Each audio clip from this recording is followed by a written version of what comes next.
بسم اللہ الرحمن الرحیم۔ السلام علیکم ورحمۃ اللہ تعالی وبرکاتہ۔ ناظرین، آپ دیکھ رہے ہیں لاریب ٹی وی کے پروگرام رمضان ٹرانسمیشن کے ساتھ میں ہوں آپ کا میزبان اسد اللہ میر الحسنی۔ آج ہمارے ساتھ ہمارے مہمان خاص مفتی عبدالقادر خضداری صاحب، جو کہ جامعۃ الرشید کراچی کے استاذ ہیں، ہمارے ساتھ موجود ہیں۔ آج مفتی صاحب کے ساتھ ہم بہت ہی اہم مسئلے پہ ڈسکس کرنا چاہ رہے ہیں۔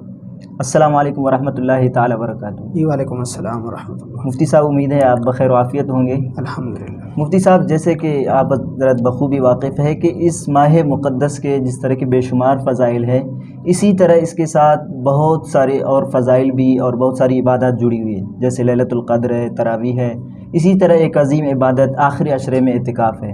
تو آپ ہمیں اس بات سے واقف کر لیجئے کہ اعتکاف کی تاریخی حیثیت کیا ہے، اعتکاف کی فضائل کیا ہے، اور اعتکاف کا وقت کب سے شروع ہوتا ہے۔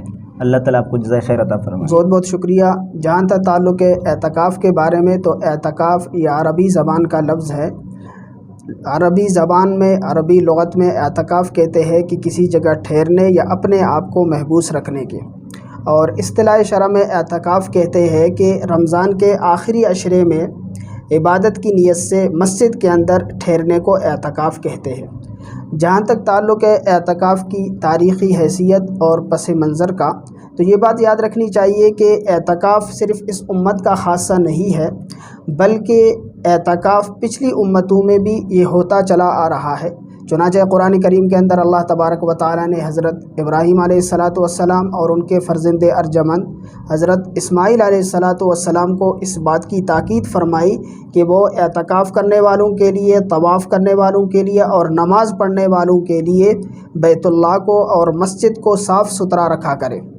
طہر ان طہر بیتی للطائفین والعاکفین والرکع السجود۔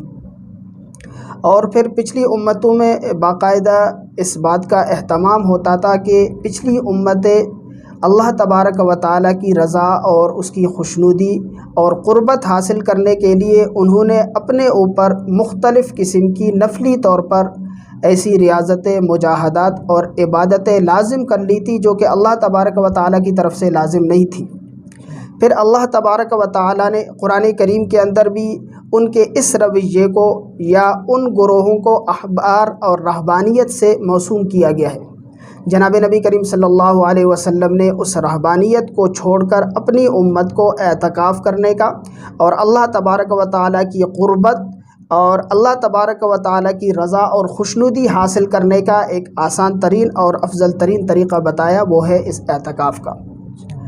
اس لیے اس اعتکاف کی فضیلت اور اس کی اہمیت کا اندازہ ایک تو اس بات سے بھی لگایا جا سکتا ہے کہ اللہ تبارک و تعالیٰ نے اپنے جلیل القدر پیغمبر حضرت ابراہیم علیہ السلام اور ان کے فرزند ارجمند حضرت اسماعیل علیہ السلام کو اعتکاف کرنے والوں کے لیے مسجد کو صاف ستھرا رکھنے کا حکم دیا۔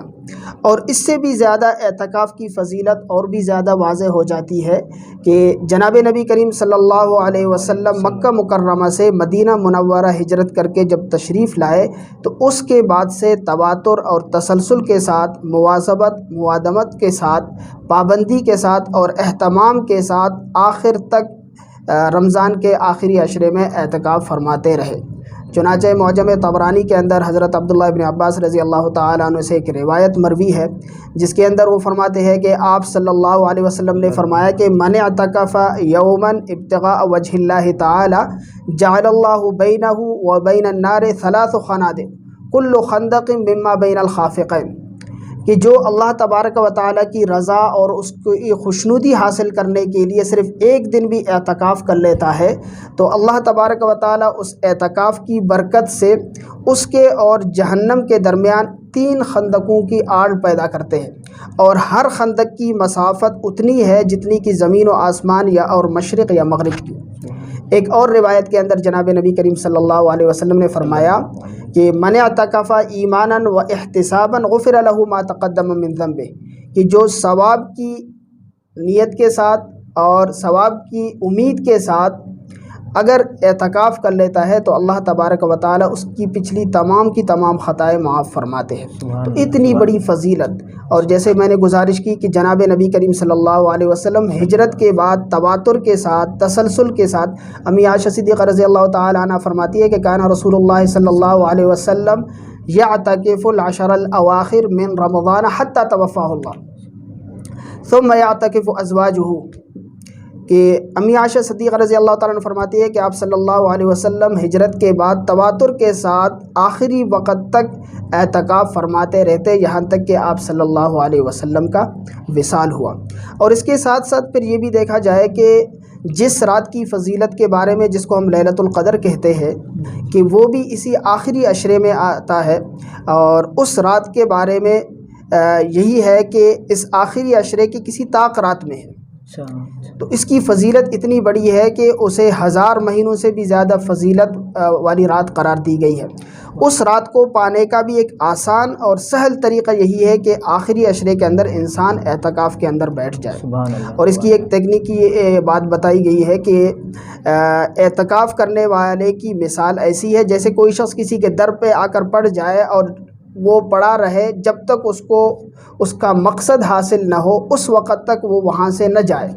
تو اعتکاف کرنے والا گویا کہ اللہ تبارک و تعالیٰ کی در پر آ کر پڑا رہتا ہے اور آہوزاری کرتا ہے، اور اللہ تبارک و تعالیٰ کی مغفرت، اللہ تعالیٰ کی بخشش اور اللہ تعالیٰ کی رحمت کی امید کے ساتھ وہاں پر پڑا رہتا ہے کہ جب تک جھولی نہ بھر جائے اس وقت تک میں یہاں سے واپس نہ چلا جاؤں گا. تو اس اعتکاف کی اتنی بڑی فضیلت ہے. پھر اعتکاف کب سے شروع ہوتا ہے؟ جیسے کہ آپ نے سوال کیا، تو اعتکاف 20ویں رمضان کے آخر یعنی اختتام اور 21ویں رمضان کے آغاز سے شروع ہوتا ہے جب تک کہ عید الفطر کا چاند نظر نہ آئے. جیسے عید الفطر کا چاند نظر آ جائے تو اعتکاف کا وقت ختم ہو جاتا ہے. مفتی صاحب آپ کا بہت بہت شکریہ، آپ نے اپنی قیمتی اوقات میں سے کچھ وقت ہمارے لیے نکال کے ہمیں دے دیا. اللہ تعالیٰ آپ کو جزائے خیر عطا فرمائے. بہت بہت شکریہ. جی بہت شکریہ.